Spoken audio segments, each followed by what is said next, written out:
mom taught me not to speak with a full mouth, so I have to honor that. Okay, today we have a training, so this is kind of regular training, periodical, and now a little bit more intense. Why it's a little bit more intense today, or these 2 months, is because we don't have competitions. The setters have more a regular schedule, and we also have a series of new setters who had less training than others, so bring people up to speed. Yeah. But you know, like, so we have a lot of people here. What grade do you think they climb? Mainly was the understanding of transferring a vision and an image of movement to the wall, from adding handholds and see how it goes. So implementing a more awareness of planning and visualization, and working more on ideas than on execution. So the idea, then when the idea is set and you know what you want and you have the vision and the visual movement in your head, everything follows that. Okay, what's happening right now, basically they have to set their signature move first, or so-called crack. And then after they finish their signature move on the wall, then they will swap to set, to finish each other's route. So for example, setter A setting a coordination route, then setter B will finish setter A route, vice versa. Okay. So starting ni, sub, tangan kanan, tangan kiri. That's a small one.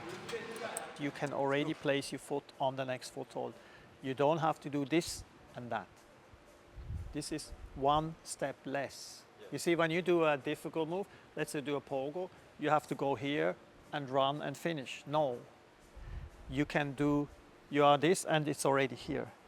So what is important now when you look at, remember we talked about balance, the move ends here. And the move ends exactly at that triangle we discussed yesterday.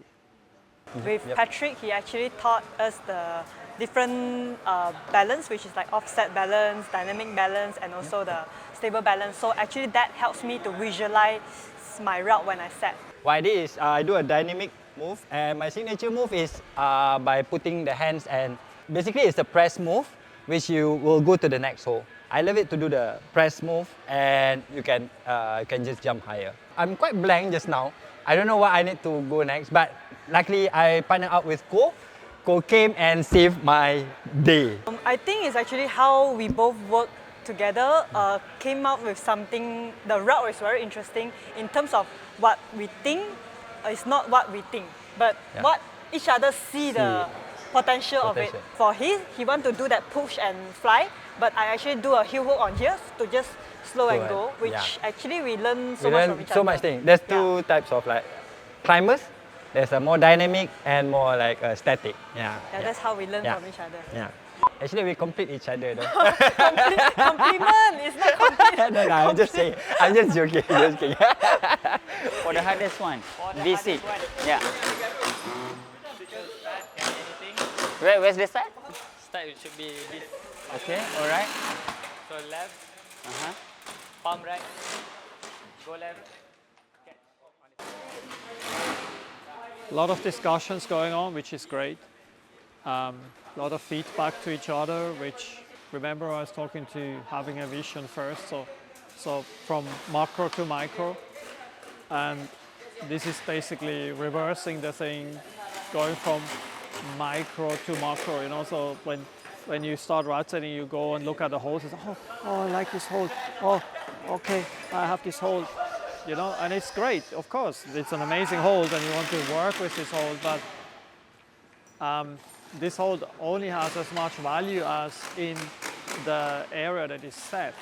So I prefer to have an idea first, to have a vision first, and then if you don't have a vision per se, you look at the walls and then this is the environment and you get inspired and then you look at the line, because it's always a line. It's always the line, like in outdoor climbing as well, the line that inspires. So then with that line that you create movements through that line, and then you say, okay, I want to use that. And then you look around and say, okay, wow, this hold, no, actually, this hold is the one I need for this vision, you know. So you go the other way around. And that's what we are doing today. From what I see, I think, yeah, I think it's working quite well. Come on, guys. 10 minutes. Come on, come on, come on. 8 minutes. Hey, stop talking, guys. Talk too much. Now 5 minutes only. I like the word teach. Awesome. Huh? This is a good aspect. We are yeah. No, this is great. You know, I want to teach this movement. Yeah. This is a great aspiration. That's my job. I want to do that. I want to share something of my knowledge. This is really awesome. So let's see afterwards when you do a forum whether we achieved what you wanted to teach.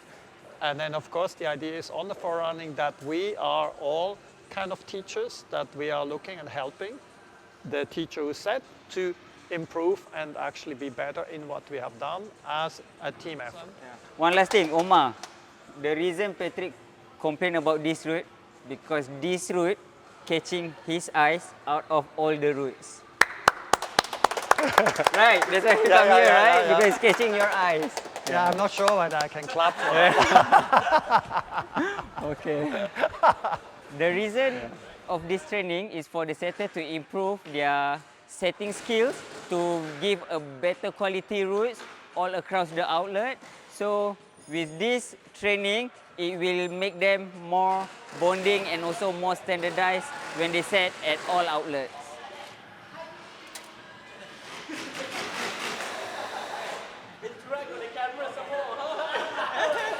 Okay, screw terus.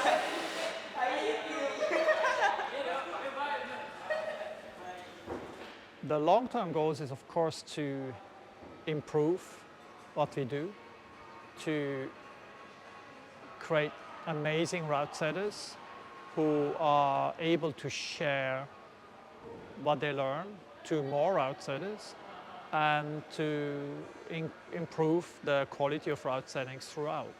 And so because the market is still growing, there will be more gyms, there will be more people climbing, so eventually it needs more route setters. So you always see that experienced route setters share knowledge with less experienced route setters, so there will be new route setters to come. So long term is just in general to have better movement, have more variety and more efficiency in setting. So long term goal is just to stay hungry.